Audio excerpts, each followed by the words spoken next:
എല്ലാവർക്കും നമസ്കാരം. എല്ലാവർക്കും നകുലൻസ് കിച്ചണിലേക്ക് സ്വാഗതം. ഇന്ന് ഞാൻ തയ്യാറാക്കാൻ പോകുന്നത് അഹാന കൃഷ്ണയുടെ തോന്നൽ എന്ന ആൽബത്തിലെ കേക്കാണ്. ചോക്ലേറ്റ് കേക്കാണ് ഉണ്ടാക്കാൻ പോകുന്നത്. അപ്പോൾ അത് എങ്ങനെയാണ് ഉണ്ടാക്കുന്നത് നോക്കാം. അതിനു മുൻപേ ആദ്യമായിട്ട് ഈ ചാനൽ കാണുന്നവരുണ്ടെങ്കിൽ സബ്സ്ക്രൈബ് ചെയ്യാനും ബെല്ലൈക്കൺ ക്ലിക്ക് ചെയ്യാനും ഒന്നും മറക്കരുത്. കേക്ക് ഉണ്ടാക്കാൻ തുടങ്ങുന്നതിൻ്റെ മുന്നേ ആയിട്ട് നമ്മൾ ചെയ്യേണ്ടത് ഒന്ന് പ്രീ ഹീറ്റ് ചെയ്യാണ്. നമ്മൾ ഈ പാൻ എടുത്തിട്ട് നമ്മൾ ഓവണിന് പകരമാണ് ഇത് ഉണ്ടാക്കുന്നത്. അപ്പോൾ ഇതുപോലെ ഒരു പഴയ പാൻ എടുത്തിട്ട് അതൊന്ന് ചൂടാക്കുക. എന്നിട്ട് അതിൻ്റെ മുകളിൽ ചൂടാക്കണം എന്നില്ല, ഒന്ന് ചൂടാക്കിയാലും മതി. അതുപോലെ ഒരു പാത്രം വെക്കുക.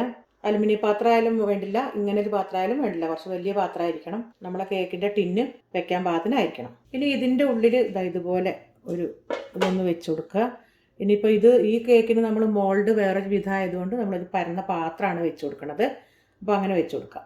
ഇതുപോലെ ഒരു പരന്ന പാത്രം, കുറച്ച് അധികം വലുപ്പത്തിലുള്ളത്, അതുപോലെ ഒന്ന് വെച്ച് കൊടുത്താൽ മതി.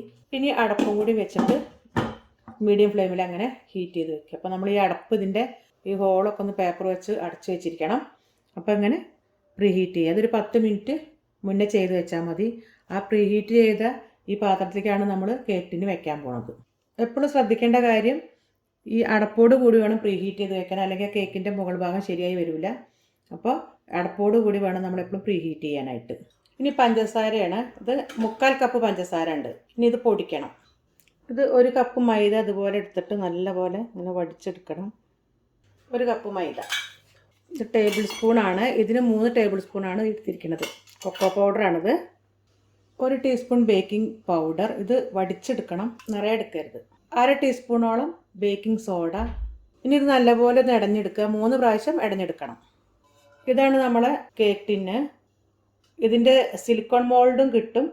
ഇനി ഇതിന് നമുക്ക് കുറച്ച് എണ്ണ പുരട്ടി കൊടുക്കാം. നമ്മൾ ഏതെണ്ണ, ഇപ്പോൾ സൺഫ്ലവർ ഓയിലാണ് ഉപയോഗിക്കുന്നത് വെച്ചാൽ നമ്മൾ കേക്കിലും അതന്നെ ഉപയോഗിക്കുക. അതല്ല ഒലിവ് ഓയിലാണെങ്കിൽ അതന്നെ കേക്കിൽ ഉപയോഗിക്കാൻ ശ്രമിക്കുക. രണ്ടും ഒരേ എണ്ണ ആവാൻ നോക്കുക. അപ്പോൾ ഞാനിപ്പോൾ ഇവിടെ ഒലിവ് ഓയിൽ ഉണ്ട്, അത് പുരട്ടി കൊടുക്കുകയാണ്. സൺഫ്ലവർ ഓയിൽ ആയാലും മതി.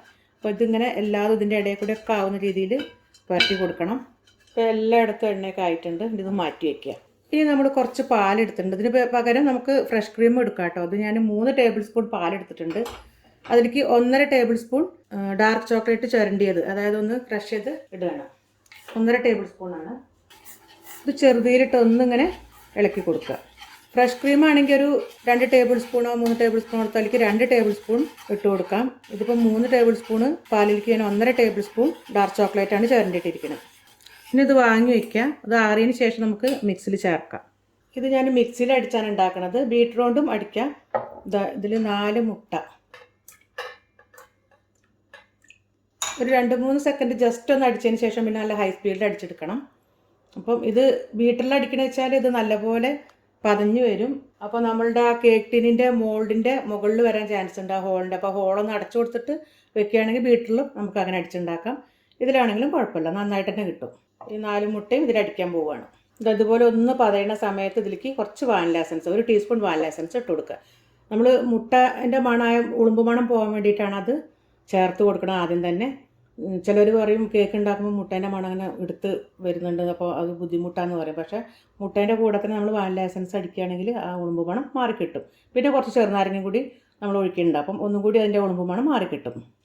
1 ടീസ്പൂൺ വാനില എസൻസ്. എപ്പോഴും ശ്രദ്ധിക്കേണ്ട കാര്യം, വാനില എസൻസ് ഒക്കെ ഫ്രിഡ്ജിൽ നിന്ന് എടുത്ത് നേരെ നമ്മൾ കേക്ക് ഉണ്ടാക്കരുത്.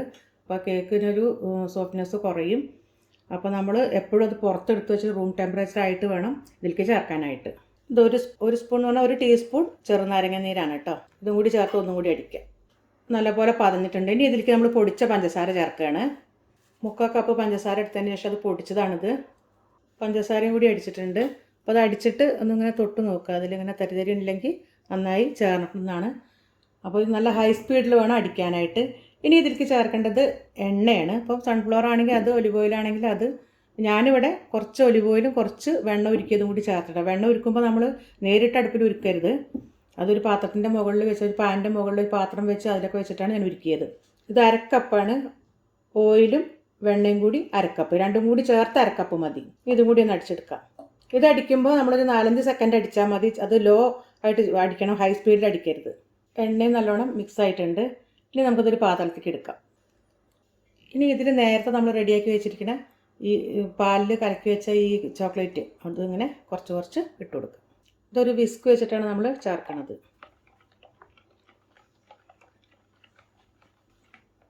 ഇനി ഇതിലേക്ക് കുറേശ്ശായിട്ട് നമ്മൾ തയ്യാറാക്കി വെച്ചിരിക്കുന്ന ഈ കേക്ക് മിശ്രിതം ഈ പൊടി കുറച്ച് ഇട്ട് കൊടുക്കുക. വിസ്ക് ഇല്ലാന്നുണ്ടെങ്കിൽ മരത്തവി ഉപയോഗിച്ചാലും മതി കേട്ടോ. അപ്പോൾ അതൊക്കെ അങ്ങനെ ഫോൾഡ് ചെയ്ത് കൊടുക്കുക. അങ്ങനെ 2-3 പ്രാവശ്യമായിട്ട് ഈ പൊടി ഇട്ട് കൊടുക്കുക. അപ്പോൾ എല്ലാം മിക്സ് ആയിട്ടുണ്ട്. ഇനി നമുക്കിത് കേക്ക് ടീനിലേക്ക് ഒഴിച്ചു കൊടുക്കാം. കുറേ അധികം മാവ് ഉണ്ടെന്നുണ്ടെങ്കിൽ ഇതൊന്ന് അടച്ചു കൊടുത്താൽ മതി. ഇപ്പം കുറച്ചേ ഉള്ളൂ മാവ്, അതുകൊണ്ട് കുഴപ്പമില്ല. ഇനി ഇതൊന്ന് ടാപ്പ് ചെയ്ത് കൊടുക്കാം.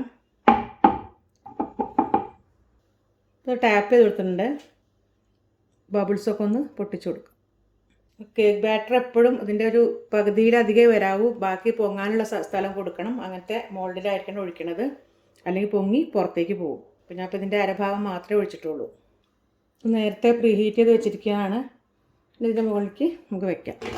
ഈ പാത്രത്തിൻ്റെ മുകളിലേക്കാണ് വെക്കുന്നത്. ചൂടുണ്ട്, ശ്രദ്ധിക്കണം. ഇത് അടച്ചു വെച്ചിട്ടുണ്ട്. ഈ ഹോള് പേപ്പർ കൊണ്ട് അടച്ചും വെച്ചിട്ടുണ്ട്. ഇത് സിമ്മിലിട്ടിട്ട് ഒരു 30 അല്ലെങ്കിൽ 40 മിനിറ്റ് വരെ നമുക്കിത് വേവിച്ചെടുക്കാം. ഇതിപ്പം ഓവണിലാണെങ്കിൽ 180 ഡിഗ്രിയിലൊന്ന് പ്രീ ഹീറ്റ് ചെയ്ത് വെച്ച് അതിന് ശേഷം ഒരു 30-40 മിനിറ്റ് തന്നെ അതിനും ആവും. അപ്പോൾ അങ്ങനെ വേണമെങ്കിൽ അങ്ങനെ ഉണ്ടാക്കാം. ഇതേ സമയം നമുക്ക് കുറച്ച് ചോക്ലേറ്റ് ഗണാഷ് ഉണ്ടാക്കാം, ഡാർക്ക് ചോക്ലേറ്റ് കൊണ്ട്. അപ്പോൾ ഇതിനായിട്ട് ഞാൻ കുറച്ച് വെള്ളം തിളപ്പിക്കാൻ വെച്ചത്. വെള്ളം ചൂടായി വരുന്നുണ്ട്. ഇനി അതിന് മുകളിലേക്ക് ഒരു പാത്രം വെച്ചത് നല്ലപോലെ തുടച്ചിട്ട് വേണം വെക്കാൻ. അതിൻ്റെ ഉള്ളിൽ വെള്ളം പാടില്ല. ഇതിലേക്ക് നമ്മൾ കുറച്ച് ഡാർക്ക് ചോക്ലേറ്റ് ഇട്ട് കൊടുക്കുകയാണ്. ഇത് നമുക്ക് കടകളിൽ വാങ്ങാൻ കിട്ടുന്ന ചോക്ലേറ്റ് കോമ്പൗണ്ടാണ്. ഇത് ഒന്ന് ക്രഷ് ചെയ്തിട്ടുണ്ട്. ഇനി ഇത് ഇതിലേക്ക് ഇട്ട് കൊടുക്കാം. ഇതൊരു 200 ഗ്രാമിൻ്റെ അടുത്തുണ്ട്. അതെന്നാണ് നമ്മൾ നേരത്തെ കുറച്ചെടുത്തത്. ഇതിലേക്ക് ഇട്ട് കൊടുക്കാം. ഇനി ഇതിലേക്ക് 1.5 ടേബിൾ സ്പൂൺ പഞ്ചസാര ഇട്ട് കൊടുക്കുക. ഇനി ഇളക്കുക. പഞ്ചസാര നല്ലപോലെ അരിഞ്ഞിട്ടുണ്ട്. ഇനി ചെറിയൊരു കഷ്ണം ബട്ടർ ഇട്ട് കൊടുക്കുക.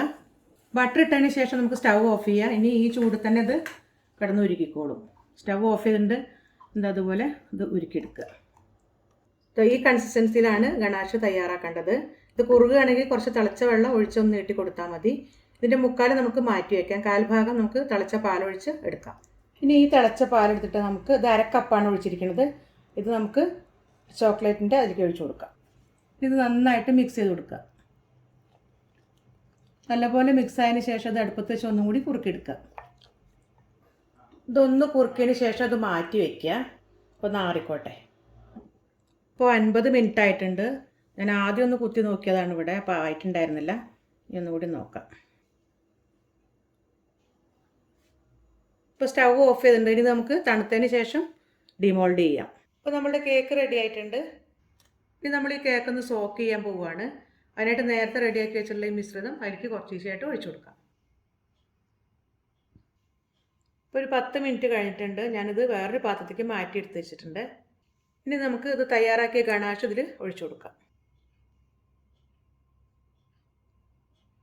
ഇത് കുറുകിയിട്ടുണ്ടെന്നുണ്ടെങ്കിൽ കുറച്ച് ചൂടുവെള്ളത്തിൻ്റെ മുകളിൽ വെച്ചിട്ട് ഒന്ന് ഉരുക്കിയെടുത്താൽ മതി. ഇനി ഇതൊന്ന് അലങ്കരിച്ചെടുക്കാം. ഞാൻ ഇതിൻ്റെ നടുക്ക് കുറച്ച് മുന്തിരി ഇട്ടിട്ട് അതിൻ്റെ മേലെ സ്ട്രോബെറി വയ്ക്കാൻ പോവുകയാണ്. ചോക്ലേറ്റും കുരുവില്ലാത്ത കറുത്ത മുന്തിരി നല്ല ടേസ്റ്റാണ് കഴിക്കാൻ. ഇതിപ്പോൾ ഞാൻ കുറച്ച് സ്ട്രോബെറി, കുറച്ച് ചെറിയൊക്കെ വെച്ച് അലങ്കരിച്ചിട്ടുണ്ട്. ഇതിൽ വിപ്പിംഗ് ക്രീം ഞാൻ ഉപയോഗിച്ചിട്ടുണ്ട്. ഇത് ഒരു നിർബന്ധമില്ല, കാണാൻ ഭംഗിക്ക് വേണ്ടി മാത്രം വെച്ചതാണ്. 1/2 കപ്പ് വിപ്പിംഗ് ക്രീം എടുത്തിട്ട് ബീറ്റ് ചെയ്തതാണ്. ഇത് മിക്സിയിലും ബീറ്റ് ചെയ്യാം, ബീറ്റർ കൊണ്ടും ബീറ്റ് ചെയ്യാം. അപ്പോൾ ജസ്റ്റ് ഒന്ന് അലങ്കരിക്കാൻ വേണ്ടി മാത്രം ചെയ്തതാണ്. അപ്പോൾ നിങ്ങളെല്ലാവരും ഈ കേക്കൊന്ന് ട്രൈ ചെയ്യണം. വളരെ ടേസ്റ്റി ആയിട്ടുള്ള കേക്കാണ്. ഈ വീഡിയോ ഇഷ്ടമായെങ്കിൽ ലൈക്ക് ചെയ്യാനും ഷെയർ ചെയ്യാനും കമൻറ്റ് ചെയ്യാനും ഒന്നും മറക്കരുത്. അടുത്ത നല്ല നല്ല വീഡിയോസായിട്ട് വരുന്നവരേക്കും ബൈ.